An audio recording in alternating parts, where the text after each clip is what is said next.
Another day, another game na naman tayo mga doy.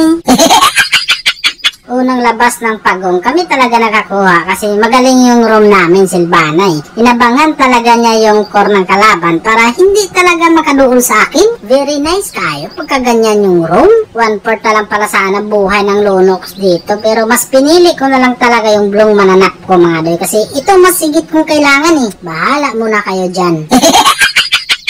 Abangers talaga yung Saber, buti na lang talaga dito sa pagkakataon na yan mga doy. Hindi napitas yung Chang'e namin, kaya yung Saber, yun na lang yung pinitas namin sa pagkakataon na yun.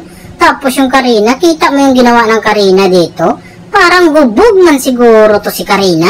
Akala siguro niya walang cooldown yung immune. Sus, Mario, safe ka doy. Tindakan lang yan eh.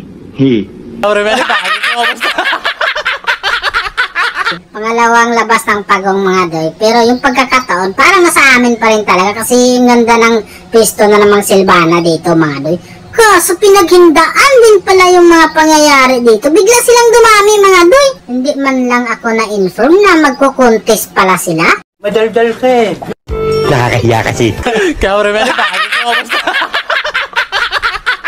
Kawawa talaga ng sinapit ng Mia Khalifa dito mga doy. Baog na baog talaga yan siya.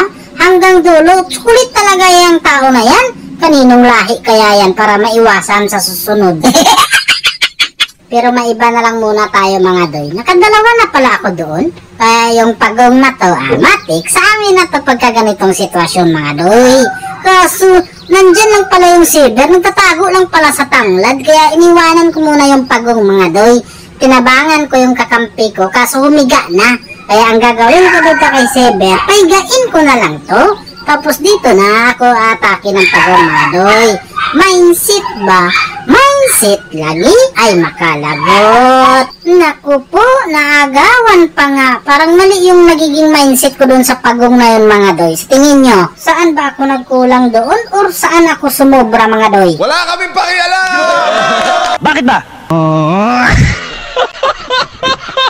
Paldo na rin talaga yung Laila de Lima dito mga doy. Kasi pakain kasi ng pakain yung Mia Khalifa namin. Kaya ang ginawa ko dito, siya na lang muna tinarget ko. Sus Mario Sip, naka-prosin pala in taon yung Laylay. Naku po, ano yung prosin mo? Naging dekorasyon lang kasi umiga ka pa rin naman doy. Kawawang prosin yan. Balak ko lang naman sana talaga dito, babasagin yung tore nila dito mga doy. Kaso makulit din yung Urinos, kaya yung kulit niya, bibigyan natin yan. Wala namang magagawa yan pagka ganyan. Sino ka ba doy? Naku po, paano nangyari yun? Kita mo yung ginawa ng Mia Khalifa dito. Instead na sumabay na siya doon sa mananap mga doy, nag-blow back pa talaga siya. Grabe talaga yung ka-mindset mo. Tapos sayang lang yung bat mo kasi humiga ka lang diretso. Taga saan ka ba talaga Mia? Ano bang complete address mo? Ang sarap mong ipabarangay. Buti na lang talaga napitas ko yung Saber dito mga doy. Tapos nag-frozen ako dito. Mag-buy and sell naman talaga sana ako dyan mga doy. Pero hindi ko na ginawa kasi dito narinig ko na naman yung victory.